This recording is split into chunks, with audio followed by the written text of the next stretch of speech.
మీకు ఆయన ఒక ఎక్స్ మినిస్టర్ అని మీకు గుర్తులేనట్టుంది. అయితే ఎనీహౌ అసలు ఇది మొత్తం ఎక్కడ మొదలైంది? ఇది మొత్తం వెంకటేశ్వర స్వామి వారిని మీరు ఇవాళ ఒక వైసీపీకి సంబంధించినటువంటి రాజకీయ నాయకుడిగా చూస్తూ ఆయన మీద పోస్టర్లు వేసి దుష్ప్రచారం చేస్తూ ఆయనకి దుస్థితి కల్పించారు.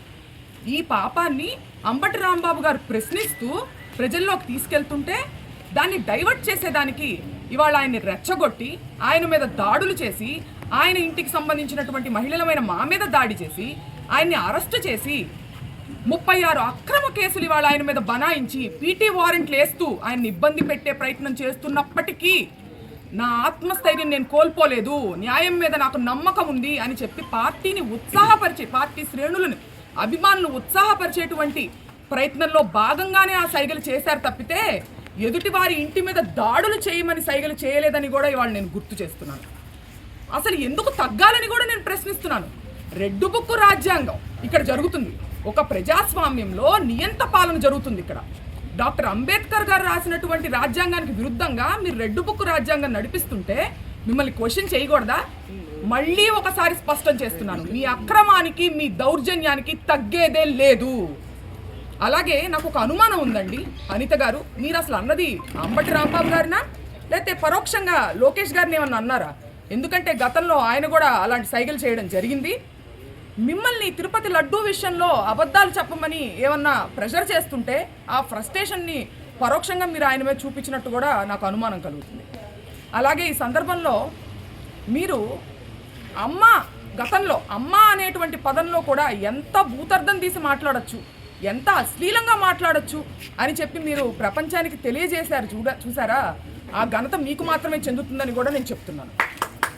అట్లాగే ఇవాళ మీరు తలదించుకునేటువంటి విషయం నేను ఒకటి చెప్తానండి. హోంమంత్రిగా మీ పోలీసులు ఎవరైతే ఉన్నారో మా వైసీపీ కార్యకర్తల మీద దాడి చేస్తుంటే వాళ్ళు ప్రొటెక్ట్ చేయకపోగా మిమ్మల్ని ప్రొటెక్ట్ చేయడానికి మాకు ఆర్డర్స్ లేవు అని చెబుతూ దొడ్డిదారి నుంచి పారిపోండని అంబటి రాంబాబు గారికి వాళ్ళు సలహా ఇచ్చారండి.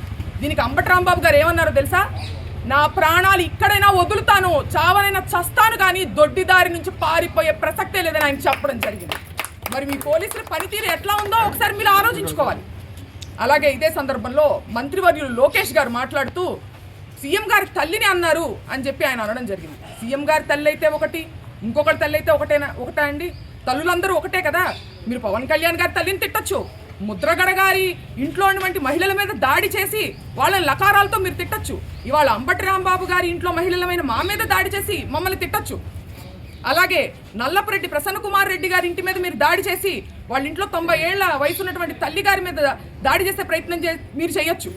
జోగి రమేష్ గారి ఇంట్లో మహిళలు లేరా అండి? ఆ ఇంటి మీద కూడా మీరు దాడి చేయొచ్చు. దీన్ని ఖండించాల్సినటువంటి అవసరం మీకు లేదా? అలాగే ఇదే సందర్భంలో మీరు ప్రతిపక్షంలో ఉండంగా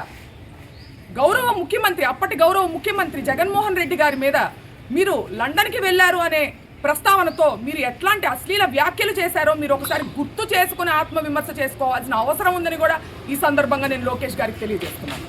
అలాగే ప్రశ్నించడానికే ఉద్భవించింది జనసేన పార్టీ అని చెప్పారు పవన్ కళ్యాణ్ గారు. మరి ఈ ప్రశ్నలన్నీ ఎందుకు ఆయన అడగట్లేదు అనే ఒక పెద్ద ప్రశ్న మా అందరికీ ఉందండి. దయచేసి మీరు వీటన్నిటిని ఖండిస్తూ వాళ్ళని ప్రశ్నించాలని కూడా నేను కోరుకుంటున్నాను. రాంబాబు గారిని తిట్టినట్టు ఆ ఎవిడెన్స్ ఏమన్నా లేడీ దగ్గర మాకు ఇస్తే మేము చర్యలు తీసుకుంటామని సభలో హోంమంత్రి చెప్తున్నారు. అంటే ఆమెకు తెలియదు అంటారా రాంబాబు గారిని తిట్టిన సంగతి? అంటే ఎంత దురదృష్టం అంటే అండి, ఇవాళ ఆవిడ మహిళ, ఒక హోమ్ మినిస్టర్, ఒక రాష్ట్రానికి సంబంధించిన హోమ్ మినిస్టర్ అనేది ఆవిడ మర్చిపోయారు. కేవలం ఒక టీడీపీకి సంబంధించినటువంటి కార్యకర్తగానే ఆవిడ స్పందిస్తున్నారు. ఇరుపక్షాల ఉన్నటువంటి తప్పుల్ని ఖండించాలి వివక్ష లేకుండా అనేది ఆవిడ బాధ్యత కాదా? ఇటు పక్కన వాళ్ళ గ్రంథాలయం చైర్మన్ వందన గారు చేసినటువంటి వ్యాఖ్యలు ఆవిడకి చేరలేదా? అవి రెచ్చగొట్టేటివి కాదా? గల్లా మాధవి గారు తరువాత రోజు దాడి జరిగి అరెస్టు జరిగిన తరువాత రోజు కూడా ప్రత్యక్ష ప్రసారంలో కూర్చుని ఆవిడ మమ్మల్ని బెదిరిస్తూ రెచ్చగొట్టేటువంటి వ్యాఖ్యలు ఖండించాల్సినటువంటి బాధ్యత హోమ్ మినిస్టర్గా ఆవిడకి లేదా అని సందర్భంగా నేను ప్రశ్నిస్తున్నాను. మీ డాడీ కేసు ఒక ఫిర్యాదు ఇచ్చారు దాదాపు 25 మంది మీద. ఎంతమంది మీద అరెస్ట్ చేసి ఉంటారు, ఎంతమంది మీద కేసు ఎఫ్ఐఆర్ రిజిస్టర్ చేసి ఉంటారు?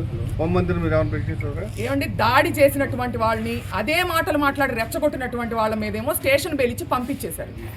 ఈయనేమో విక్టిమ్నేమో తీసుకెళ్లి సెంట్రల్ జైల్లో పెట్టడం జరిగింది. ఎటువంటి యాక్షన్ తీసుకున్నారో మీరు చూడొచ్చు కదా, అక్కడ తెలుస్తుంది కదా.